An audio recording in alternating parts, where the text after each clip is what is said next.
इस वक्त हमें फोन लाइन पर शाह महमूद कुरैशी साहब ने ज्वाइन किया। पाकिस्तान तहरीक इंसाफ के सीनियर रहनुमा भी हैं और वजीर खारजा हैं। उनसे भी ज़रा बात करेंगे क्योंकि एक तरफ न्यूयॉर्क टाइम्स की की जानिब से खदशा दायर किया गया है, पाकिस्तान और भारत के दरमियान एटमी जंग का उनको ख़तरा दिखाई देता है और ये सिर्फ निस्बतन इसमें कमी करना मसले का हल नहीं है।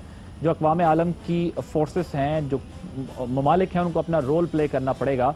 उसके ऊपर जो है वो हम उनसे बात करेंगे कि क्या जो हमारे अंदरूनी मामलात हैं उसके अंदर हम जो है वो कोई बेहतरी ला रहे हैं कि जिसकी वजह से हम इतने बड़े चैलेंज से निमट सकें। अस्सलाम वालेकुम शाह महमूद कुरैशी साहब। जी वालेकुम सलाम।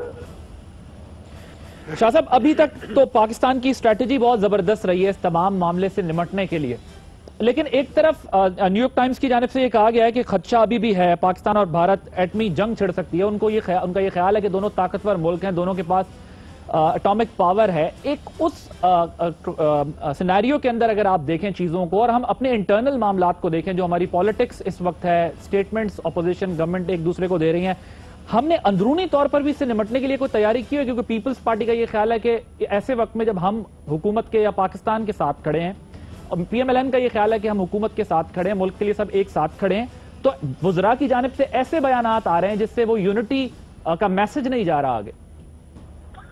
नहीं, आप देखें, मेरे तो जितने भी बयानात आए हैं, मैंने तो यही पैगाम दिया है कि इस वक्त पाकिस्तान एक कठिन वक्त से दो चार है और पूरी कौम की यकजहती उसके लिए ज़रूरी है। मैं तो यहाँ तक सोच रहा था कि मैं जो मैंने असेंबली में कहा था, मैं उसको लिखकर जो क़यादतें हैं, चाहे वो बिलावल भुट्टो ज़रदारी हैं, चाहे शहबाज शरीफ साहब हैं, उनको दावत दी जाए दफ्तर खारजा में और उनसे मशावरत की जाए, उनका इनपुट लिया जाए। मेरी तो ये राय है। मैं तो समझता हूँ कि, और मैं वज़ीर आज़म की खिदमत में भी ये गोश गुजार करूँगा कि मेरी राय में तो नेशनल एक्शन प्लान पर हमारा कौमी इत्तफ़ाक़ राय तो 2014 से हो चुका। मैं समझता हूँ कि अब नई सूरत हाल को सामने रखते हुए तो आप उसको अमली जामा पहना रहे हैं, तो इसमें भी मुख्तलिफ जो पार्लिमानी लीडरान हैं उन्हें एतमाद में भी लेना चाहिए और उनको उनसे मशावरत भी हमें जारी रखनी चाहिए। ये मेरी राय है।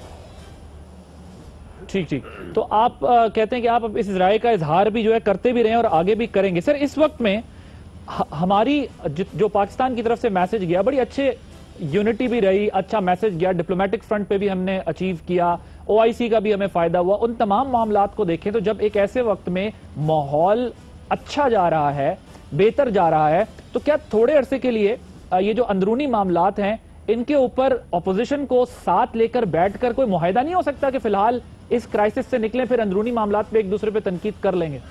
जी, मैं इससे इत्तफाक करता हूँ। मैं समझता हूँ कि बिल्कुल इस वक्त जो हमें चैलेंज है, बैरूनी चैलेंज है, उसका तकाजा यही है कि सब मामलात बलाए ताक रखकर हमें मिल बैठकर यकसुई से पाकिस्तान के मफादात का तहफ़्फ़ुज़ करना चाहिए।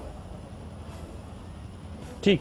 और शाह साहब, अब जरा इस मामले पर बात करते हैं कि पाकिस्तान को मजीद, यानी आप एज फॉरेन मिनिस्टर अब क्या कर रहे हैं, फर्दर क्या स्ट्रेटेजी होगी पाकिस्तान की?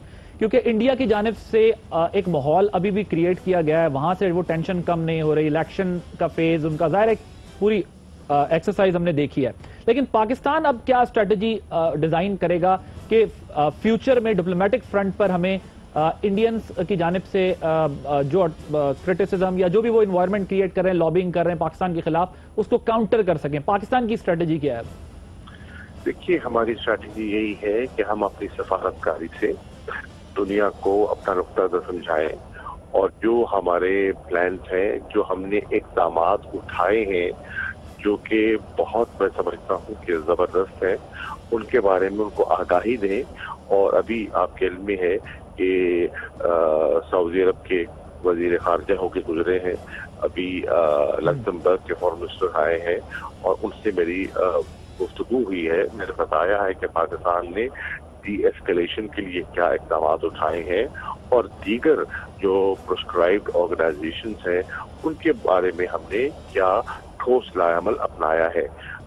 12 تاریخ کو جرمنی کے وزیر خارجہ تشریف لا رہے ہیں. جرمنی آپ کے علم میں ہے یہ یورپ کا سب سے اہم اور بڑا اور معاشی طور پر مستحکم ملک ہے، اور ترکمانستان کے وزیر خارجہ بھی تشریف لا رہے ہیں اور ان سے بھی گفتگو ہوگی، اور انشاءاللہ میری جو امریکہ کے نیشنل سیکورٹی ایڈوائزر ہیں ان سے بھی میری بات ہونی ہے، اور انہیں بھی میں پاکستان کے جو اقدامات تھے ان کے بارے میں آگاہ کروں گا اور ان کا نقطہ نظر بھی سنوں گا. ٹھیک، تھینک یو سو مچ. شاہ محمود قریشی صاحب ہمارے ساتھ موجود تھے.